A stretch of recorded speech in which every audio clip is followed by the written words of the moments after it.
first treatment, I was given clomiphene medicine. So that I have heard that after 6 or 7 cycles, otherwise no side effect other than the mental health and the hormonal thing which it does. But my thyroid was detected with the along with the PCOD. I heard about the thyroid thing was there throughout my pregnancy, 9 months.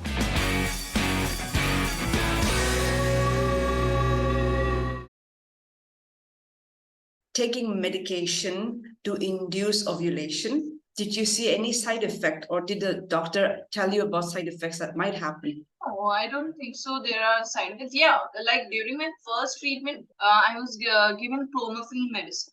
Okay. So that I have heard that after 6 or 7 cycles, you cannot have clomiphene medicine. That it could be, I guess, cancerous or some harm it can do. So the clomiphene medicine only can be given up to 6 or 7 cycles. So that is the only thing I know. Otherwise, no side effect other than the mental health and the hormonal thing which it does. But yeah, I've heard about the it from other people that sometimes it happens. Like it can do the worst to your body. Like I've heard about my friend that she went through this IUI thing, and then I don't know what bad happened with her, but all the fluid were filled in her body and the organs, and very bad thing happened with her. Yeah, I've heard like some people have to face all of these things, but with me though, no side effects. God has been merciful to you. Yeah. Apart from eating a lot of greens, salads, tell us about the lifestyle, modifications and food habits that you changed while trying to get pregnant. First of all, I think so. Both husband and wife should leave alcohol when you are thinking about this. Not only mothers, fathers also should. Even if they are healthy, they should give a break to their alcohol habits and all, or smoking habits and all, because at least this support they can give to their wife. So first major amendment should be this in the life, and then obviously like folic acid you can keep having before whenever you are thinking of trying out getting conceive and these things in mind. You can start folic acid prior 6 months, and then a lot of antioxidant rich diet, raw tomatoes, salads, 7 color of salads plate you can have, and at night you can skip salad, but in lunch you should have salad, and obviously 3-day meal, 2-day snack, or especially even for us PCOD patients also it is said that you should have something after in every 2 hours. So a lot of water intake you should have, and at least brisk walking of 25 minutes should be included in the life. And yeah, all these things you should sleep early by 10, so those things should be included in the life, which is I know in today's life it's very impossible for the couples to do, but these things only affect majorly, like, because in earlier life there was no pubs, clubs and all of these things, so people used to do the routine thing. Nowadays we are sleeping at 1, 2, and then all the system, the body clock has changed, so those things comes in lifestyle thing only, so it should be changed. Yeah. Yes, I think a lot of people go wrong with the sleeping thing, because even for me, it's not particularly about sleeping late or early, but I have staggered sleep. I get up in between and I'll be like browsing the internet on the phone. Very unhealthy. Yeah, I know. Even for me, like before my second pregnancy, I thought of doing this, not exactly dieting thing, but yeah, I because that time my thyroid was detected with along with the PCOD. I heard about the thyroid thing, so I consulted a dietitian. So the first thing she told me that you have to sleep by 10, because if you are waking up after 10, then you are going to get bloated tummy in the morning, and you are going to gain weight under the belt. So you have to sleep by 10 and all. Though I have not amended till now, because it's not possible with the kids, but still. Yes. So PCOD and thyroid in the second pregnancy, was it any different? Was it more difficult in the first pregnancy? No, during my first pregnancy, I was having a lot of nausea. But during my second pregnancy, I have nausea for my first 3 months. But after that, it was very comfortable pregnancy otherwise. And again, I was very busy with my life and all, because my niece, my sister-in-law, she also delivered a girl, and I was only there to take care of her. And I already have my elder one, so I was very busy in my life to notice any change. Yes. Yeah. But again, during my second pregnancy, I have went through this coronavirus also. Like it happened to me on second month, I guess. I was only on the, like, it was very, my body got very weak that time. That must have been a very scary moment for you. Yeah, I know. Yeah. Like my husband also got coronavirus. I also got, and then my elder one also got coronavirus, and I already lost my mother 2 years back because of coronavirus. So we were very scared. I was already pregnant, and then I got.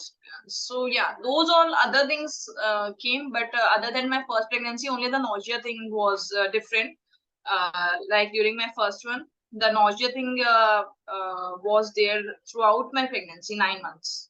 Oh. But second, during my second baby, nausea only happened, like it only used to happen at the later half of the day, like in the night time only.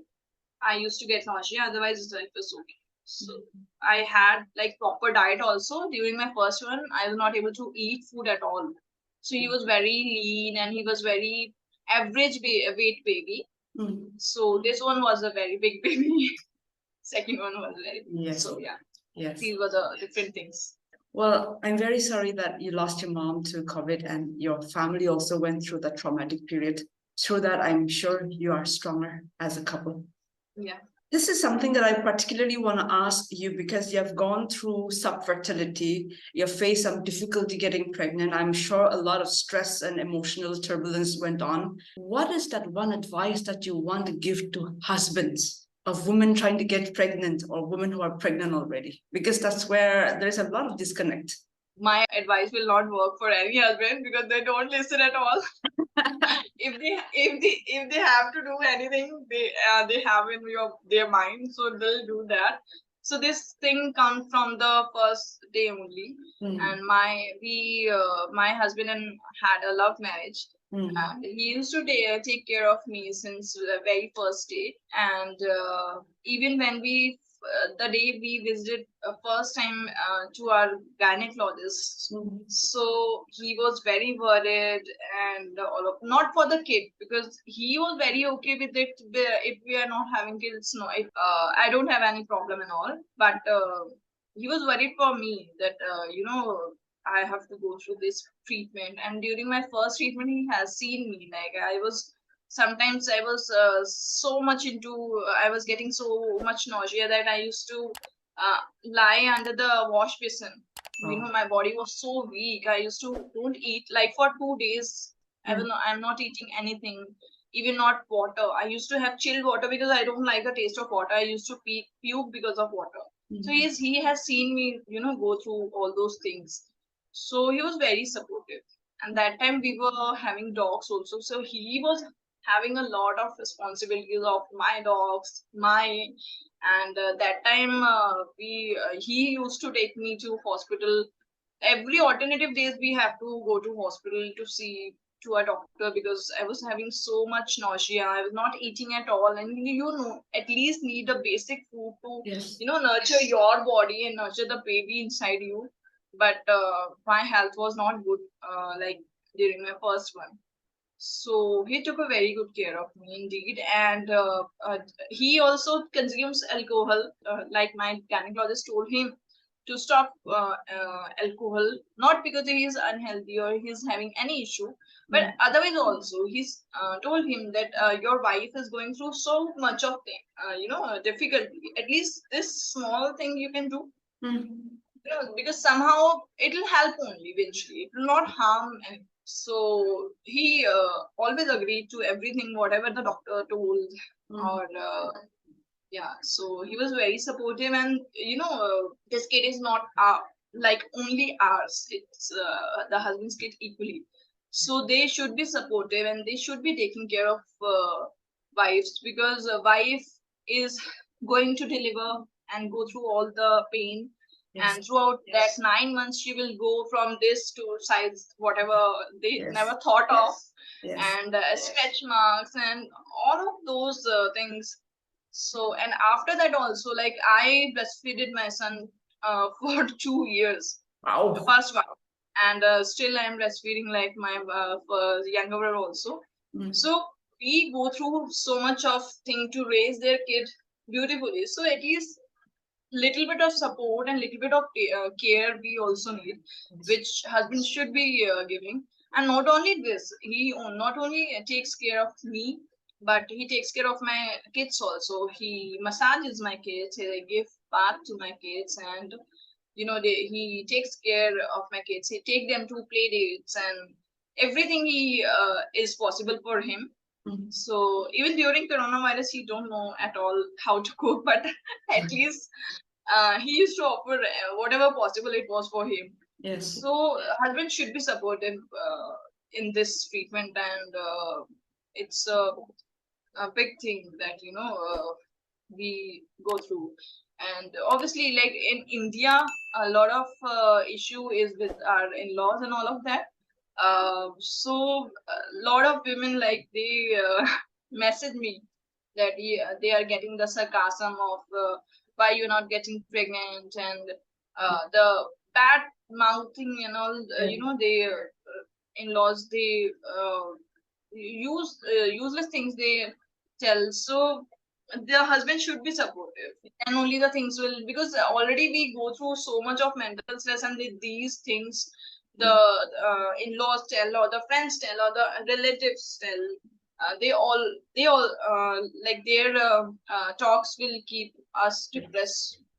And so we need support from husband, at least. Not in-laws से नहीं तो कम से कम husband से तो मिलना ही चाहिए. So yeah. There So you my go. advice for the husband are that please support and take care of your wife, because at the end, even when you will get old, you are only there for both of you to Yes. take this thing. Yeah. Yes. Well, there you go. Vinnie Vaid Singh giving advice to husbands. The wives go through so much of emotional and physical upheaval, and there is a permanent change in the body also when pregnancies happen. They are very vulnerable emotionally. And for people living with their in-laws, it's more difficult. So the husbands, please note that you have to be more respectful and more supportive and more understanding of your wife, and take care of her and her needs, because at the end, she's not just your wife, but she's the mother of your child. Thank you so much, Vinnie Vaid Singh. We at Subhag are really, really grateful to you for sparing us this time. All my pleasure. All pleasure is mine. And thank you so much for having words. And it was nice talking to you. May VVS Vlogs go on to achieve more and more, and may you be an inspiration, as always, to all the mothers and to all aspiring mothers. God bless you, Vinnie. Thank you. Thank you so much. Thank you. All right then. Bye-bye. Bye.